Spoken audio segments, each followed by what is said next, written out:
Welcome back to another fantastic episode of I'm going to talk and you're going to listen. This is a special episode I'm going to call what if XYZ happens, or what is XYZ going to look like? What shit is the fan going to look like?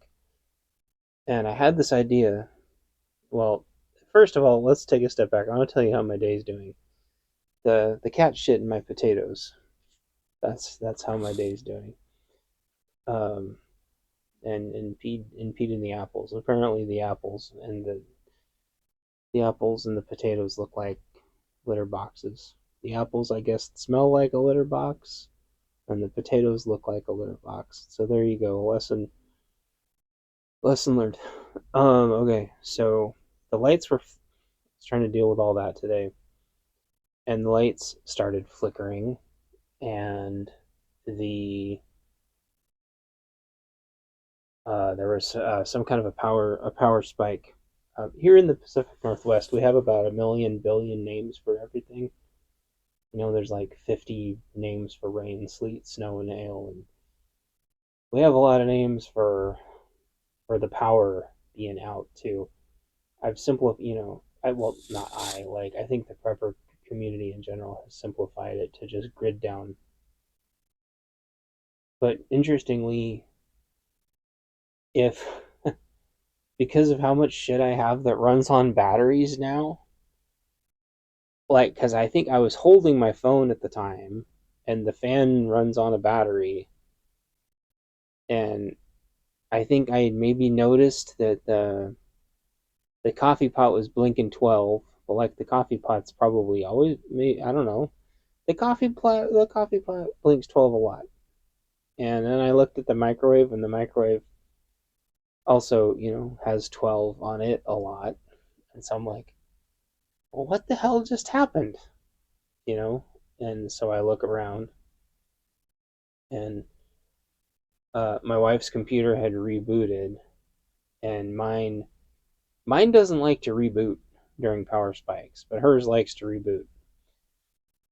This is already problematic for a reason I'm going to try to remember to get into. Um,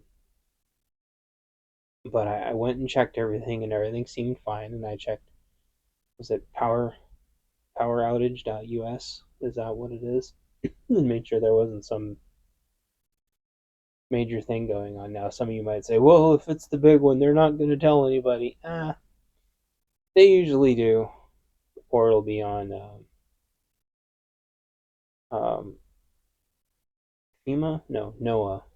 It'll be on NOAA. Like, if something's going on, usually the word gets out somehow really fast. Because, in this grifter prepper verse we live in, everybody's in the race to be one of the top three, people to break the story, even though they're not breaking shit. They're just being the first person to post the fucking obvious thing that everybody just noticed. But that's how the algorithm works. So I guess don't hate the player. Suffice it to say, I realized, okay, nothing major is going on. And then I go and I check I check the computers first because I'm a computer guy, and that's just what I do. I just go check the computers first, and then I go check the fridges and freezers next. Most of you preppers by now probably have at least two or three fridges and freezers. Every time I see somebody's house that only has like one fridge and freezer, that's like the immediate like dead giveaway. Like you only have one fridge? What the fuck is wrong with you? What do you do? Go grocery shopping every other day? Anyway, the answer is probably yes. Um, so if you don't know, computers, fridges and freezers, and honestly a lot of other power equipment I can't think of it all, can't handle voltage spikes really well. And you might think, oh, but surge protector XYZ. Yeah, but it doesn't protect them from downvolting. And if Glocktard is listening to this one, he'll be jumping up and pointing like the Leonardo DiCaprio. Um, Low voltage just kills so much of your equipment to the point to where it won't even run. like if the voltage is just slightly out of whack. And it's one of the lesser known. Southern Prepper one has talked about it, but besides that, I don't know if most preppers talk about the dangers of low voltage. And so the first day or two of like a grid down, shit it's the fan thing could just be like intermittent flickering until eventually your computers and your fridges are just destroyed, and possibly even your hot water heater. Um, I know that's really voltage sensitive, and there's a couple other things. Your HVAC unit might be destroyed too, and the reason is because they will try to run on low voltage, but they should not. It will destroy them. It'll destroy heaters too. Running a space heater on low voltage will just destroy a lot of them. This is a problem with off-grid batteries that'll downvolt instead of just either surging or shutting off to protect the equipment. And so a surge protector does not protect you from voltage dropping. The only thing that protects you from voltage dropping is if you have a very, very, very, very special kind of surge protector that detects low voltage and powers the unit off until it detects the voltage from the grid coming back to a safe level for whatever equipment it's plugged into. These are not cheap. However, those of you who are in the prepper community that understand that batteries are already expensive and that solar is already expensive shouldn't have that much of a problem budgeting in another $50 surge protector that also checks against voltage. And you might think that you can go to Home Depot and just buy the absolutely most expensive surge protector they have, and you could buy all of them on the planet and plug all of them in, and it will not matter, because not a single damn surge protector at Home Depot protects against low voltage, at least according to the last time I checked. They are mostly for RVs. Well, they are mostly marketed towards RVs. So anyway, that's the first thing I checked, and I made sure the voltage was back. And you might go, well, why the hell would voltage be screwed up? Voltage would be screwed up because something just hit the grid really hard, and they're trying to get the voltage back in line. The grid has to be load balanced just in the perfect spot so all of your equipment can run. So, the days leading up to a grid down, one of the dead giveaways that something is going wrong with the grid are voltage spikes and the lights flickering. Now, this is different from a brownout, and we'll get to brownouts in a minute. Voltage spikes and power flickering, especially in the wind, most people will eventually just re-normalize. They'll re-normalize and they'll stop worrying about it. In fact, if you've watched any Shit It's the Fan movies, any of the good ones, usually the family has kind of, oh, don't worry about it. Oh, it's been doing this for hours. If it's doing that during the day, that's when you need to be getting your candles and checking your batteries. If it's doing that during the night, you're probably just going to sleep through it, but some beeping is probably going to keep waking you up as something on the other end of the house keeps turning on and off and on and off, and it's like freaking out and beeping and trying to warn you that something's going on, that it doesn't like the power fluctuating. So the first thing that tends to happen that you may notice if you're not watching the news is power flickering. It won't be like completely dripping, like there's a big drain, like something's pulling the power away right away. Like, when you try to turn your car on and it's really cold. The grid won't be doing that yet, but that's what's coming next. So if you're at the store, you might notice it. But the lights and the lights will probably still be working. You might start hearing the fridges and freezers at the grocery store start to rattle. They're starting to rattle as like the voltage is starting to fuck them up. Um, those fans will start rattling, and the food might be taking longer to get cold.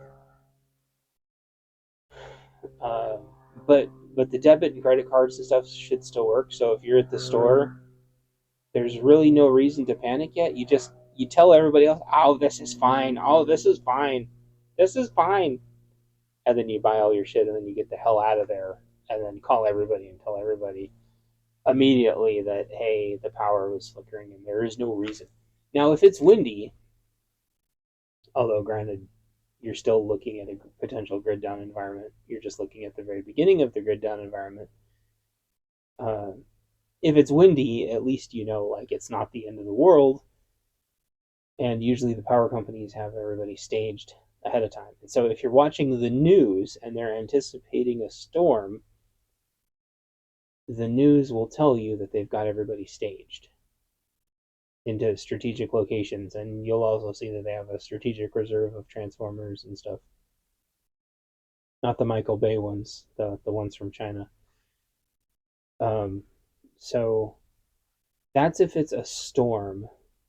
If there are fires, so this is kind of to the news portion. The news usually has some kind of like predictive programming where they'll warn everybody either it's going to be hot, the power might go out, wink, wink. It's going to be really windy, the power might go out, wink, wink. You know, hurricane chance is coming through, the power might go out, wink, wink. Usually there's some kind of like predictive programming to where they'll try to juice everybody up for it, but without causing a panic. And so, and I have this in my notes, although I'm not using my notes. If there is, whether a real or like a fake hacker ransomware scenario going on, they tend to not tell everybody until that is way, way over with. And even then, half the time, you don't get the truth. So if it's hackers uh, or alleged, false flag hacking going on, you probably won't hear anything on the news, or they'll try to make something up that's completely implausible. So, or if you're on the Twitterverse, all of a sudden you might see a bunch of shit trending with other people saying that the power is going out in really weird spots over and over and over, and they'll say, "This is the fifth time power's flickering, power's flickering, power's flickering." So you can go on Twitter and go up to the search, and you can, search power flicker and then search by newest and see if anybody else is complaining about power flickering, or Facebook or Reddit or whatever the hell people do these days. Um, or if you've got your own prepper group. Um, and then this is another thing, like the cell phone towers are still going to be just fine. Debit and credit are probably still going to work. I call this like stage one. Uh, you should still be getting your candles out. You should still be getting, checking your flashlight batteries, and all that. You should still be trying to get everybody home. Say, hey, the power's flickering. I want you to come home. Um, because well, as long as there's no actual wind or storm going on. So I was at a friend's house during a storm once, and that one happened overnight. And I woke up the next morning, and I don't know how we didn't all die, but I was stepping over trees and power lines and shit trying to get home. In that regard, if I had been the parent, and if I had actually been aware of what was going on, I think I still would have told my kid to stay where they were at. And of course, I would have, my kid would have a backpack full of stuff. I would tell them to stay there because Getting somebody in the middle of a storm is just insanely dangerous. And I was only about 2 blocks away. It's actually kind of legitimately funny that I walked home without even thinking about it. I was maybe 14, 13, 14, something like that. I just like walked home. Things were different back then. But it's not, nobody could have got to me anyway because there was, where I grew up and where I grew up north of here, when there was a storm, dude, it was interlocking Doug firs in every direction for miles. There was no pickup truck that would have done it. It was days of chainsawing, and that's after the power lines got taken down.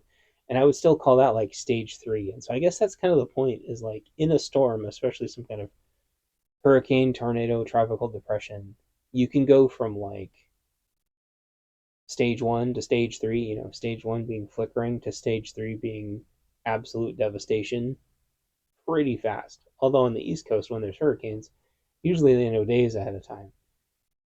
But in the Midwest, those tornadoes can just come out of nowhere in the middle of the night, which is why you gotta have your air raid sirens on and stuff. But I'm talking about when the shit hits the fan, the big one, when when the grid goes down and just doesn't come back. So, but here's the thing. Here's what I'm trying to tell you though.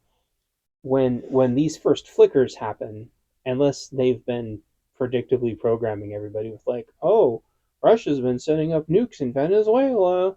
Oopsie daisy.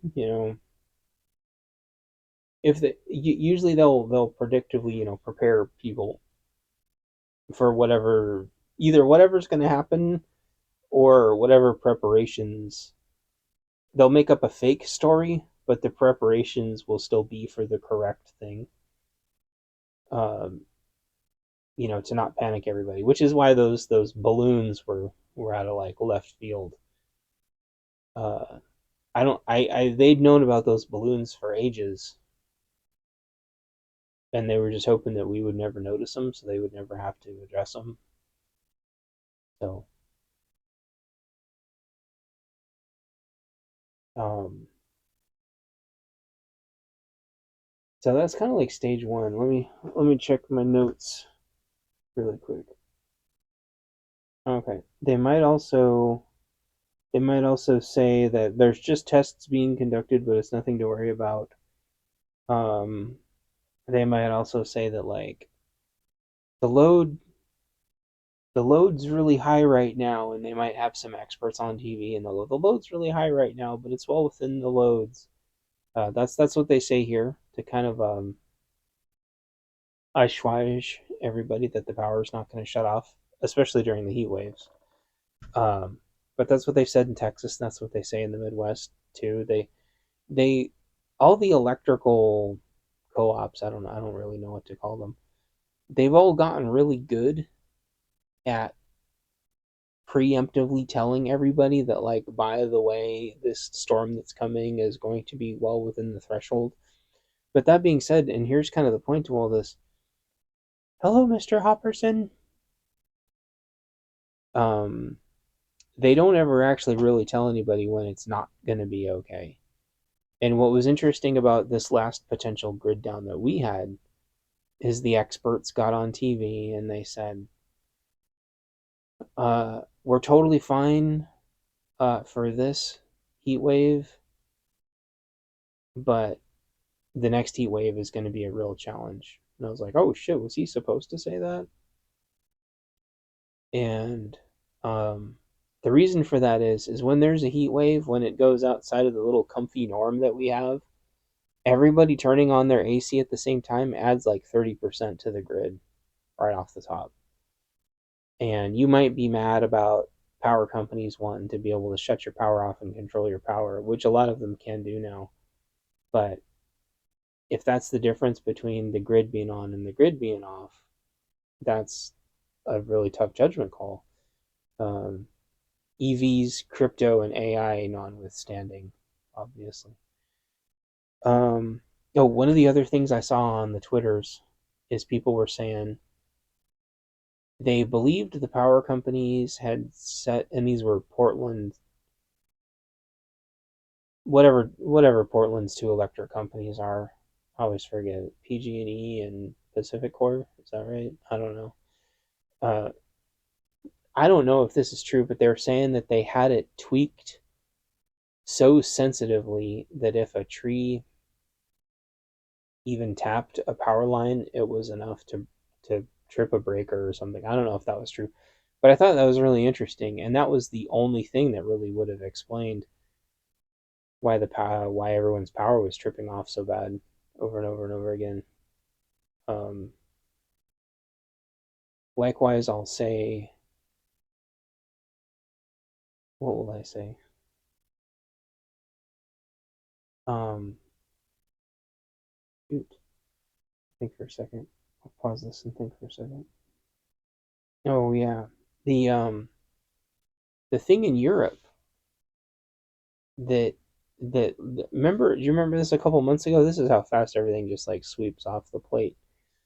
Europe was losing their power like crazy, and they think at least some of it was they found like some cell phone chips in some of the solar panels. And I can't remember if I imagined this or not, but they were, but definitely like in my books, I talked about this ages ago.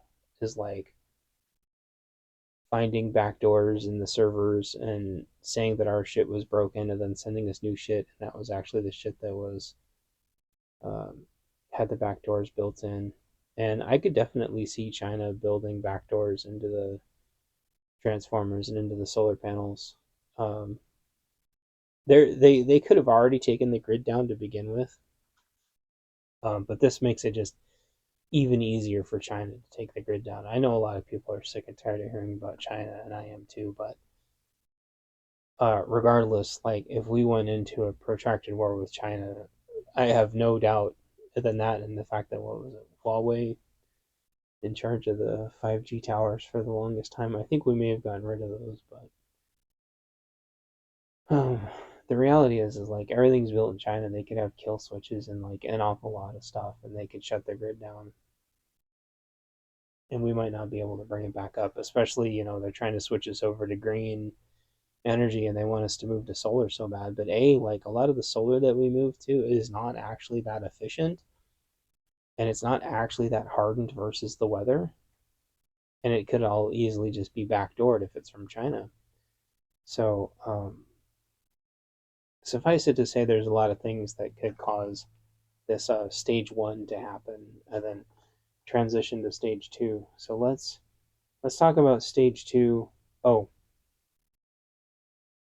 stage two goes into like brownouts, but somewhere between like the lights flickering and the brownouts, they'll inexplicably try to send the kids home early from school. Um, this also just happened about a week ago.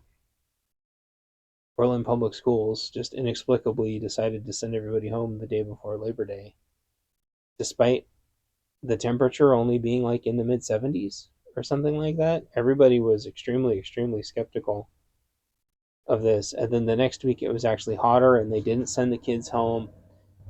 And the parents all had to scramble, which I think in and of itself is just a completely different, just insane, insane discussion that kids can just be sent home with absolutely no plan of how to care for those kids, which is why you've got to know your neighbors, and your kid has to have a damn cell phone. Period. They cannot be taking kids' cell phones away. Um, the kid having a radio and knowing how to use the radio would be good, but obviously a cell phone's easier. And they need to have a battery and a cable. I still cannot emphasize to you enough how how many people don't even have a little itty bitty bitty cell phone charger with them, let alone keeping a cable with them, let alone actually having batteries in their house. Like if you in your backpack, if you have a little, hopefully non knockoff 10 milliamp hour battery and a little cable for your phone, you're already 10 billion times ahead of everybody else.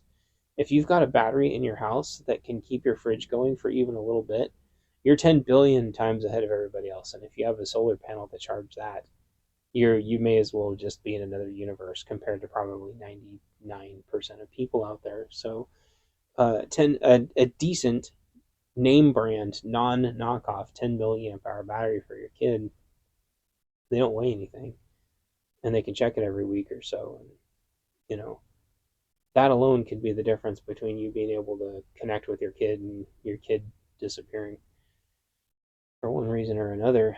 If the school just tries to all of a sudden send your kid home, because you've got to scramble, and now you've got two vectors to deal with. You've got your vector of you don't know what the roads are going to be like, and you've got that kid's vector of not knowing what the roads are going to be like.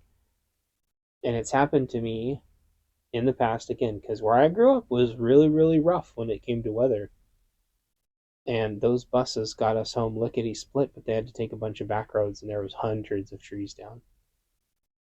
And on our way home, people's homes were just destroyed already. And I can't emphasize to you enough like the psychological impact of being headed home and not actually knowing if your home was like already destroyed. And the bus, here's the thing, the bus has no idea if they are sending you home to a destroyed house or not. But again, a lot of this has overlaps with what if there's actually just a storm. I'm talking specifically about power outages. But if your kid gets home before you and there's brownouts, the cell towers are still going to be fine. They might be a little congested, but they're going to be fine. Um, if your front and back doors have electronic locks or something, your kid's still going to be able to get in. If there's some kind of alarm system, your kid's probably still going to be able to get it turned off. Or if they're in the house and it all of a sudden turns itself back on, they'll be able to turn it off. Or if it has battery backup, your kid will still be able to work your alarm system, is what I'm saying. If they make it home before you. Um, and like I said, I have taken in kids before when things like this have happened. They didn't come in the house; they stayed on the porch. But believe me, I was ready to take on the entire planet if they tried to take those kids out before those parents could get home. So and thankfully, it worked out.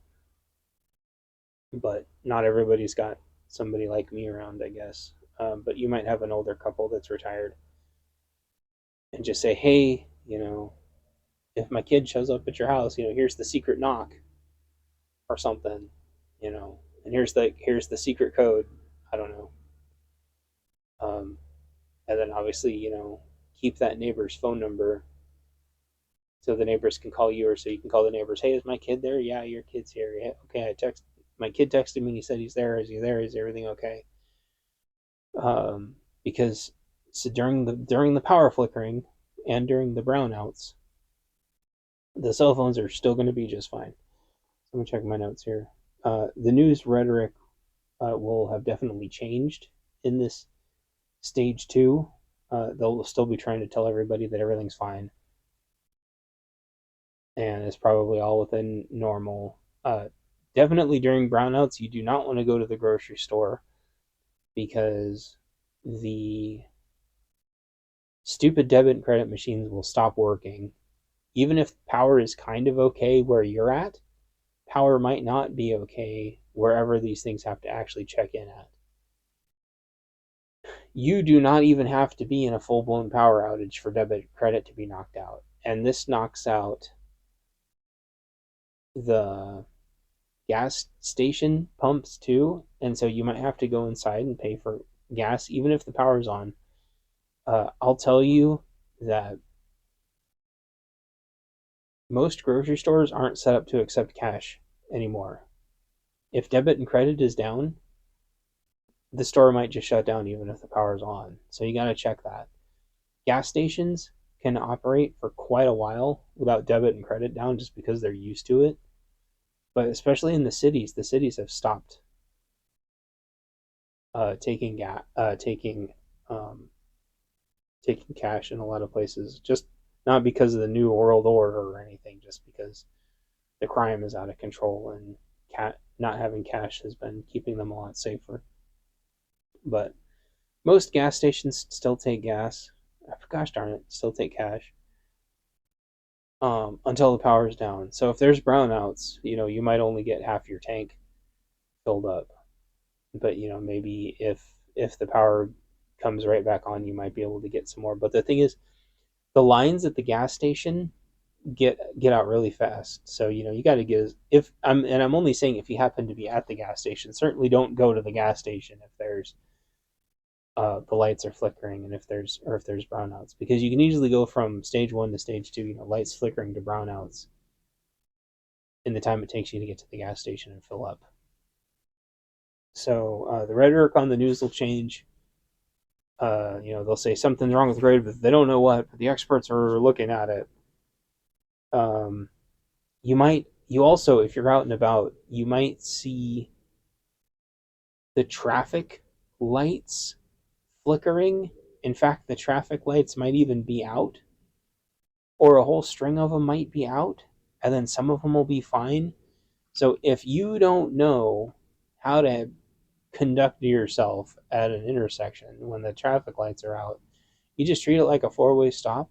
The problem is like most people don't know that, so it's a lot of hand and arm signals and just being really, really, really careful. But a drive that normally takes you like 5 minutes, 10 minutes, with all the intersection lights out, could take like an hour and can be very, very dangerous, especially at night when you can't see each other's hand signals very easily, especially these days with these damn LEDs. So gas station, debit cards. Da-da-da. Oh, the rhetoric, they might say that they have to be redistributing power to the hospitals and stuff, but that by and large isn't true. Um, the hospitals are usually on like the last part of the grid. A lot of the hospitals have their own generators. Um, they don't actually have to route power to the hospitals. If the power is out everywhere, the power is going to be out everywhere. That includes the hospitals. Um, Only in very, very specific circumstances are they really going to be like shutting off parts of the grid, and that's usually for like fires. So then they'll shut parts of the grid off to keep the hospitals on. But if we're talking, we're not talking about that. We're talking about like SHTF, like grid down, like the grid is going down because of hackers or whatever. You might also see flashes and explosions. If it's a storm or wind, those are the transformers blowing up. But what I don't know, if the grid gets overloaded, it should be shutting itself off before anything like that pops. Um, Unless it's something just catastrophic that happens at one of the power generation centers, and the whole thing, I don't know. You would see that on the news though, or you would see something in the sky if something like that happened. And those are, I don't want to say those are like once in a lifetime events. I would say maybe those are like once in a decade events. I think only one of those has happened in my lifetime, and that was with the Eastern U.S. exchange, where just the whole grid went freaking haywire, and I can't really explain it. But in my entire lifetime, there's outside of storm stuff. Well, no, even including storm stuff, there's only been like 3 or 4 really nasty grid downs. That was one of them. Um, the one in Texas was really, really nasty, and we almost had one in the Pacific Northwest, but it was because one of the oil pipelines was down for testing, and then the other oil pipeline, something happened, and things almost got very, very, very bad here really fast. Um,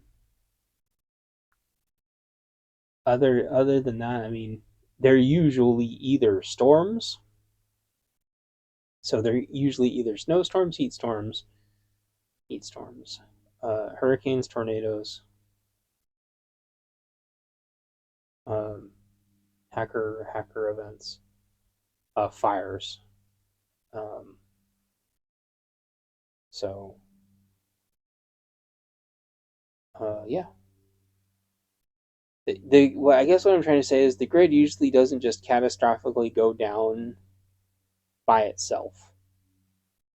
It's a pretty good self-regulating, self-maintaining system. It just kind of sits there and hums along and stays in its little happy path and just kind of keeps things going. What they do with EVs to I'm getting kind of on a side note here, but what they kind of do with EVs and everything is like they can charge, you can charge your EV like a little later at night and that offsets the load a little bit. You can run your dishes a little bit earlier and it offsets the load a little bit. That's not going to work forever if EVs keep exponentially scaling and if data centers and crypto keep exponentially scaling. But other than that, I mean, if we didn't have crypto, EVs, and AI, the grid would kind of just bop along on its own, and you'd still only have to worry about like extreme wind, cold, fire. You know,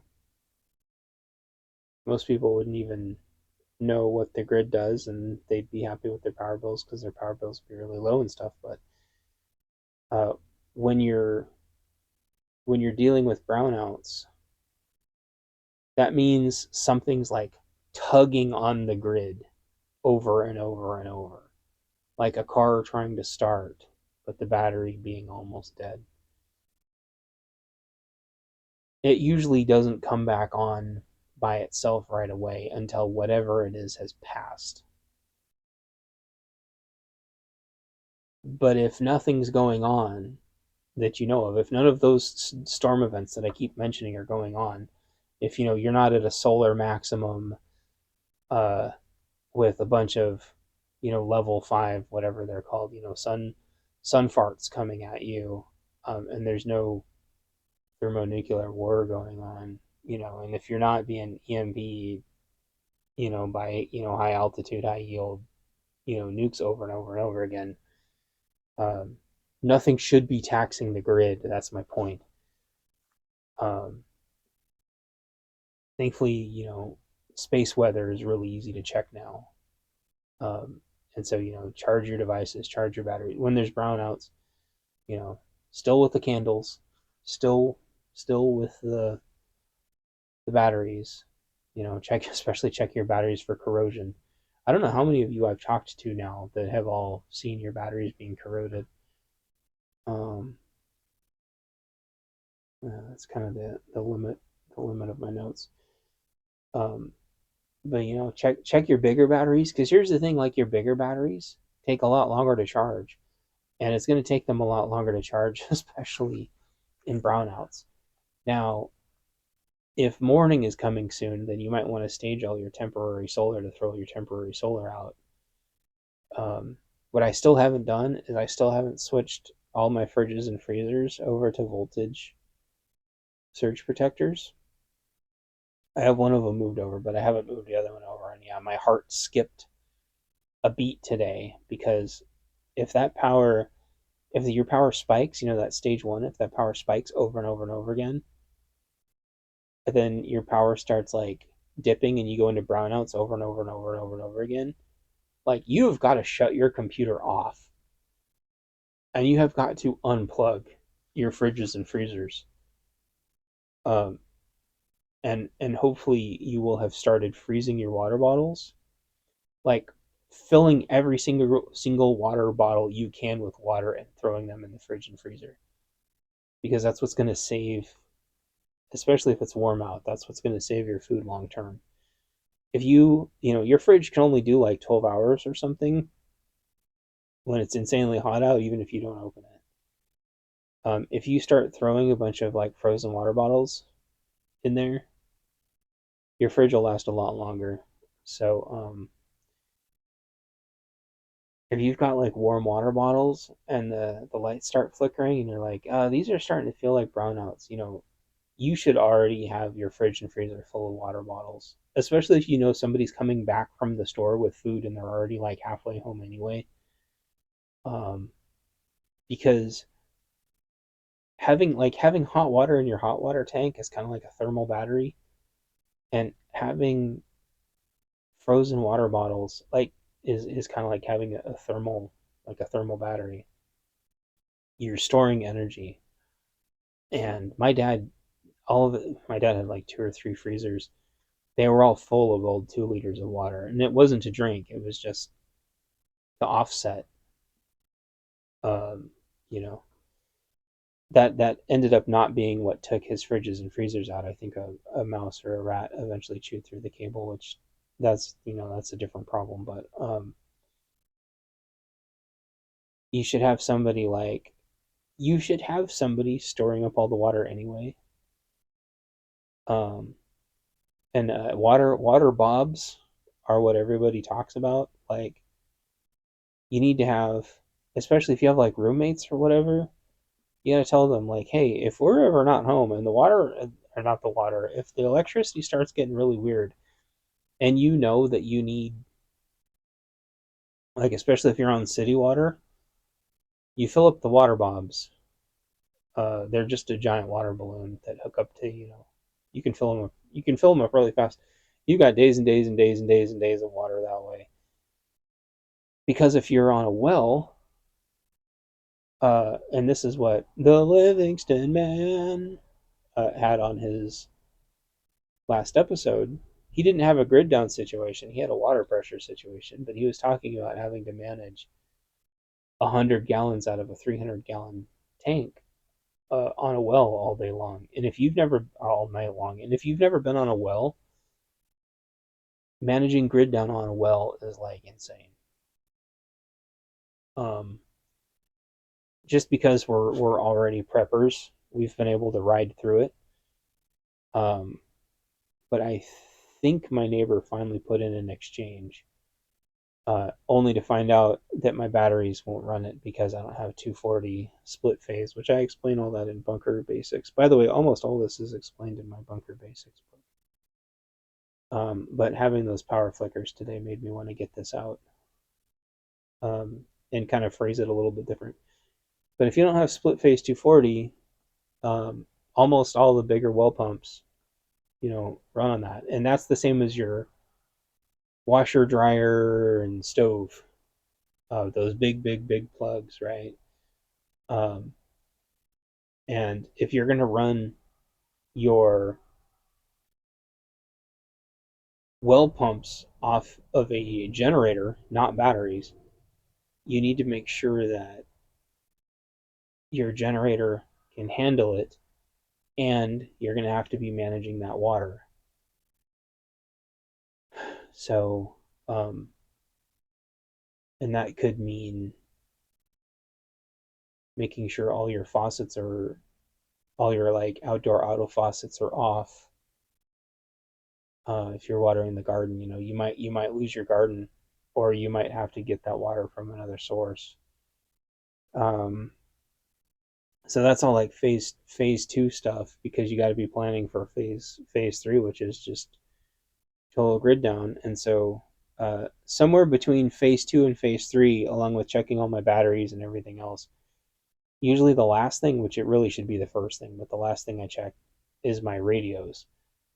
I make sure my radios are connecting to NOAA just fine. I make sure, first of all, I make sure they're charged. But again, with the with the AR5RMs, they're all in charge of the C chargers, USB-C, so they're easy to charge. I think NOAA's pre-programmed into the AR5RMs, and I also start connecting to all the repeaters. And see if anybody's got anything to report. Because the repeaters in the cell towers, as you're going into phase three, which is total grid down. The cell phone towers, in fact, they just practiced this in Portland too. I guess this shouldn't be a surprise to any of you, but Portland is checking all of their emergency shit this year, which is really something. Whoever they've got in charge of their emergency management is really going through the phases. They've Portland has had a lot of very avoidable. Why is the AC kicking on? It's freaking dark. It's like nighttime. Anyway, that's weird. Um, so as you go into phase 3, total grid down, the cell phone towers and the repeaters are still going to be up, and a lot of people, oh, you just tell them it's an emergency. Well, that doesn't really work on the repeaters because everybody's going to be on them, and so what you're doing on the repeaters, even if you think it's an emergency and somehow have it programmed in properly, is you're actually like listening and waiting for your turn, because someone usually does what's called net control, and it's like a token ring network. If you're familiar with that, it's like musical chairs. That's like not musical chairs. It's like Duck Duck Goose. Anyway, you got to wait your turn, and then you tell net control what you want to do, and then net control gives you the go ahead. And then if you want to leave net control a message, like if the person that you're like, you say net control, I want to talk to ABC123, and then they can look through their notes and see if ABC123 is checked in, and they go, ABC123 hasn't checked in. ABC123, are you on? You don't talk. Net control talks for you. And they go, okay, sorry, there's no response. Do you want to leave ABC123 a message? And you go, yeah, tell ABC123 blah, blah, blah. And they go, okay, thank you. Anything else? And you go, no, thank you. And then net control recognizes the next person, and they just keep going. It's actually a really, really, really, really efficient way of using the radios when a lot of people want to use it. And that's what's going to happen in phase 3. And then you just listen the rest of the time, unless you got to run and do something else. And that is going to be, that and NOAA are going to be like your two best friends until you've wrangled all your troops up. But in phase 2 and phase 3, I would not be trying to get gas, and I would not be going to the grocery store. Except somewhere, and I forgot to mention this, somewhere in phase 2, if you know that you have meds to go pick up that are really, really important, you might want to form a team, go around the mob at the grocery store, and then see if the pharmacy, or unless you can call the pharmacy first, but you might not be able to call them, try to call the pharmacy first and see if they have a way of handling meds with grid down. And then but going into phase 3, you better already have your meds, your fridge, it better be squared away, your batteries, your solar, this is kind of dumb, but like clean up your house, clean up the floor, make sure there's nothing to trip on. Batten down the hatches, check in with all the people that you can check in on, and just keep in mind that you're going to be losing data soon, because the grid's down now. Remember, the grid's down. You're going to be losing data to the cell phone tower really, really soon, which means you can't use Telegram and Signal. You're going to be going back to SMS, and I know SMS is not encrypted, but you might be able to still use SMS. That doesn't mean sending images, just a couple words, if you're lucky. And then certain areas and certain cell phones can talk to the satellites through SMS, and so that's going to be your go-to. So this is kind of, and then also, yeah, solar lights. Those little El Cheapo solar lights are going to be your friends, man. Crank radios, solar lights, Game Boys, tablets, books, obviously, coloring books and crayons, and if you do have a fridge or freezer that goes down, cook that food first. Um, Sean Woods from Mousetrap Mondays, he was talking about a solar dehydrator earlier. He was solar dehydrating stuff. Dehydrators take a ludicrous amount of electricity, but so does canning and jarring. Getting the liquid up to a boil. So in grid down, you can still do things like get your solar dehydrator. So you might be able to save a lot of that food. But if you've got propane or natural gas or whatever, cooking that food up and then figuring out how to preserve it. So anyway, I'm going to wrap this one up. I hope you liked this series. Like I've said before, I think grid down is going to be our number one, and then civil unrest. Um, and so everything was flickering today, and as soon as it flickered, my brain just went through the whole checklist. Whoosh, the whole checklist. And I'm like, crap, I better actually a lot of this is in bunker basics, but like, I don't know if I've ever heard it all outline. I don't know. So, in book such and such, and lights out by so and so. And it's like, well, other people outline that information too. You don't have to. Well, in Patriots. I'm like, oh, geez, here we go. And lights out in Patriots. I hear that shit so often. It's like, great. That's how that's how Lights Out and Patriots have done really well, but all the other books just get effed, I guess. Um, so other things to think about besides radios. Um, Keep your drones charged because your drones are going to be good for recon. Don't. It's really hard to know if a power line is dead or not. Don't actually walk over power lines, especially if they're flibber flapping around. If a power line's down and you're in your car, just stay in your car. Cars are insulated. Uh, Wait for the power company to come get you.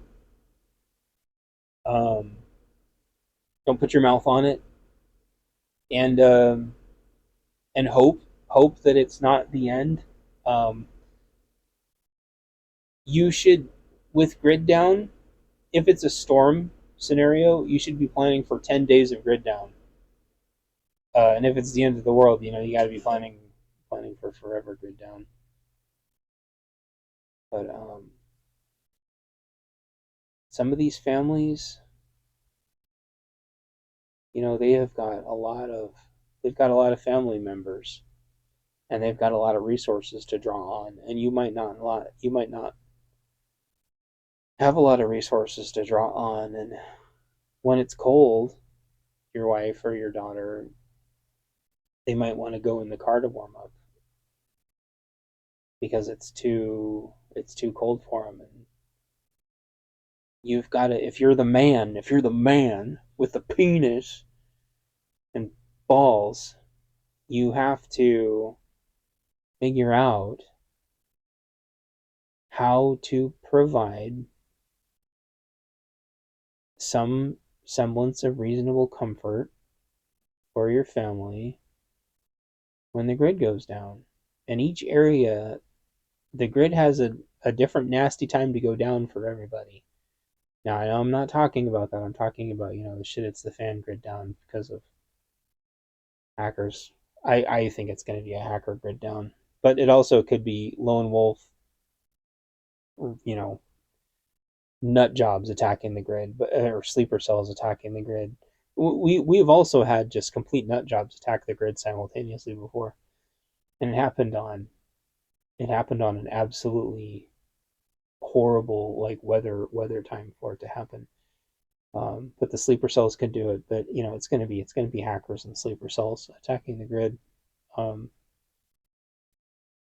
it's incumbent on you as the man of the house to be able to provide a safe environment, and that means when it's cold, being able to keep your wife and your kids warm, and when it's hot, being able to keep them cool. Now that's a lot hotter or harder because I don't have like a nice convenient mini split with the way these windows are that I can run the mini split off the batteries. That's just because of the way the windows are here. But when we get new windows someday, if a miracle happens and I get some money somehow, I'm going to put in a mini split, so I can keep my wife cool. Because they're going to want to get in the car and run the AC or something to cool down. That's okay in a temporary emergency, but if that's all the fuel you have, um, that's not good. So anywho, I think I've covered it all. Chop your wood for your stoves early. We've got like 3 little rows. Actually, we've got 4 little rows. We need to do some more wood chopping. Get your wood chopped early. You don't know when winter's going to hit. You don't know how long winter's going to be. Um, your chainsaws. In case you got to clear trees. That's a problem here. That's probably not a problem. That's not a problem everywhere, obviously. But I know people who have been shut in their houses for weeks, if not longer, just because there's so many damn trees in front of their house. Or the worst happens and the tree hits the house. So, you might think you're never going to bug out and then a tree lands on your house. So I hope this helps. I feel like I'm rambling now, but those are what I would call like the 3 stages of grid down, or the 3 stages leading into total grid down. Um, if I was going to do one more of these, it would be on like civil unrest. I kind of don't give a shit about all the rest of them. Grid down and civil unrest are my 2 big ones. So if you like this, share it with your friends and leave a comment down below and check out Bunker Basics. Bunker Basics covers almost all of that. It just doesn't cover it in that order because it assumes everything's already happened and you've got to get a bunker going. But a bunker could be your house. Anyway, I'll talk to y'all later. Bye. No, whoops. I think despite the little tapping in my ear, it should have reminded me. Um, if you count on your cameras a lot and your cameras go to the cloud, and your cameras absolutely mandatorily require the cloud and they absolutely require the internet, even though they shouldn't, you have to keep in mind that within a day or so, all of the cell phone towers' backup power is going to be out and all your cameras are going to stop working. Even if they're USB cameras, if they still require the grid, and if you're on 5G wireless internet, you might be able to use that off the grid for a day or two. But even with batteries, but you got to realize that the towers only last like a day or two, the cell phone towers. So remember that for your cameras. Remember that for your 5G routers. Remember that for all your internet-enabled equipment in your house. Unless you have Starlink. But even Starlink, like, you have to have like a 500 watt to run Starlink Mini, and you're still only going to be running it a couple hours a day, and you got to really offset it with power. And if you want to use, if you're in the winter months and you're using Starlink Mini to get through the 14 hours of freaking darkness at night,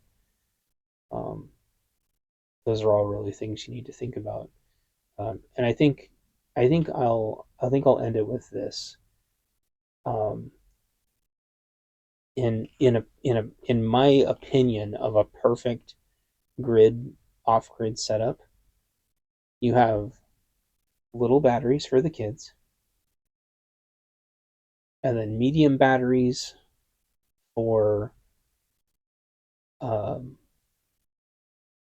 enough time to shut all of your computers off, and then be able to run your Starlink Mini if you want, and then keep all your tablets and laptops running, and then all of your big batteries are going to be reserved for your fridges and freezers.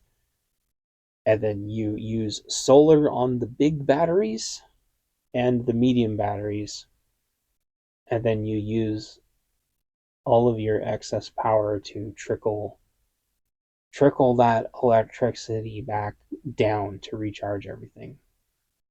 But we have solar panels for our small, medium, and large batteries. But I know it takes a while. It takes years and years and years to work up to that. So if you could only get, if you could get all three, because again, name brand 10,000 milliamp hour are really affordable. Sometimes the medium batteries are really affordable. Sometimes large batteries are really affordable. If you have to choose, get the solar for your large batteries, and then you can trickle the energy down.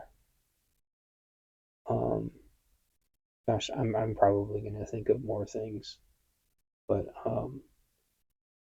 obviously this topic's really near and dear to my heart. But I'm sitting here in the middle of the night, surrounded by light, because we just kept picking up solar lights every time they were on sale for a couple bucks. And you can sit out here in pitch black middle of the night and it just doesn't matter. Oh, and you can get solar floodlights too. I mean, it's just amazing what you can get now. And I know it's hard with like all the de minimis like tariffs and stuff, but still keep an eye out and empower your wife, empower your spouse. If they see LED stuff that they like, that they think looks cool, and they're sure it's solar LED and it's a good price, tell them to grab it, because especially with the gals, they don't want to be running things that aren't aesthetically pleasing and pasting ugly LED solar shit around the house. The gals have to like what it looks like. And Costco has had some really good options for that. But also, like, there's these cool, funky, like, solar lanterns that even have, like, the little flickering hearts and moons and stars and bulbs. And, you know, if you've got a little kid, if you've got a little daughter or a little son, you know, you could have a solar that's, because a lot of, not all, well, depending on how shitty your windows are, the solar will work right through your windows, at least moderately.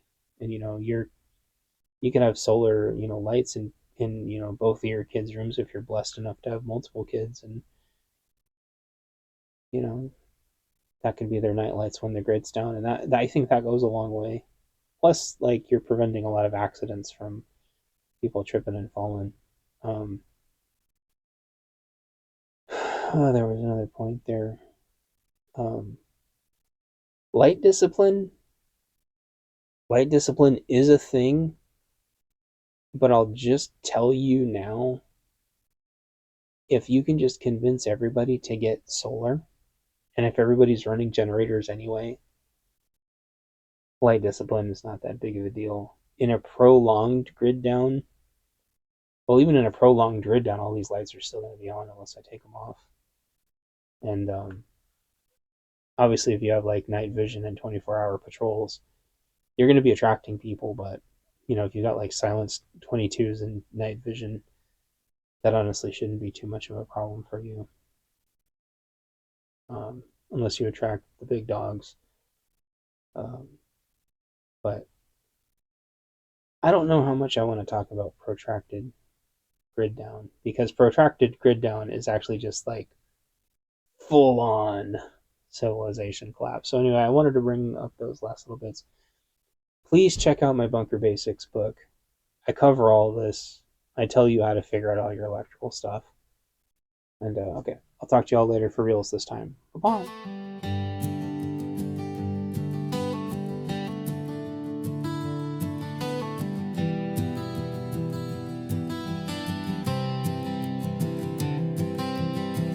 I love you when the lights are out. Grid down is so fun. Nestled warmly in front of the fire, each of us with our guns. Nobody better come by, 'cause we'll smoke them so fast. Matching nods under the tree, our prepper passion will last. 12 hours on, and then 12 hours off. I watch over you when the grid starts to call, making sure nobody comes and tries to take our goodies. We're the best two-person team, and we'll always be buddies. I love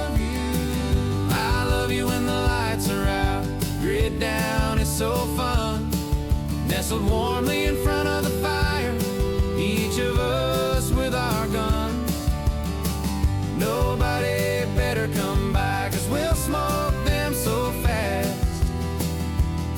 There's more ammo under the tree, made with lead and brass.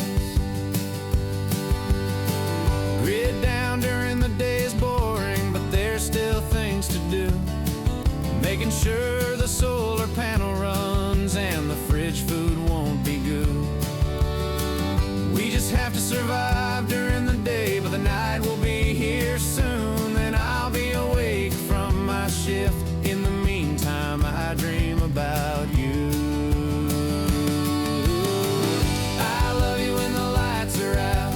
Grid down is so fun. Nestled warmly in front of the fire, warming our buns. Nobody better come by, 'cause we'll smoke them so fast. I think there's some radios under the tree with batteries that last.